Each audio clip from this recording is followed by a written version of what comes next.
3 μέρες τώρα τη νύχτα από το 8 βαθμούς κατέβηκε στα 2-3 και έγραφε νιώσεις σαν 1. Ήρθα να δω τι κάνουνε τα λουλουδάκια μου. Καλά, μια εντάξει, λεμονιά αρχίζει συνέλχεται.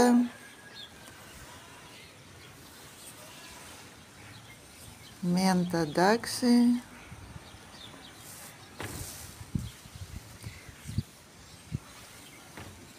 Ένα φυτό συνήθως το χειμώνα αυτό, δεν ξέρω τώρα πώς το λένε, δεν θυμάμαι.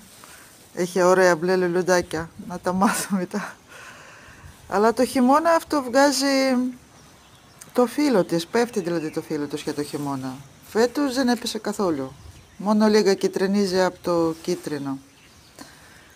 Εδώ έχουμε σκυλίστικα ανακύκλωση, το αλόι μου. Εδώ έχουν βγει τα σποράκια που έχει φυτέψει. Κρυώνανε λίγα, περιμένουν την άνοιξη. Να δούμε ποια από αυτά να τα αφήσουμε. Τα μπουκαλάκια βάζω την ημέρα σε λίγο τη ζέστη και βοηθάνε να μην είναι πάλι απότομη αλλαγή θερμοκρασίας ανάμεσα στις μέρες και στις νύχτας. Και τώρα βλέπω ότι έκανε 2 βαθμούς μόνο και η νταμάτα νιώσει καλά. Τα αλόι νιώσει καλά, θα ανθίζει.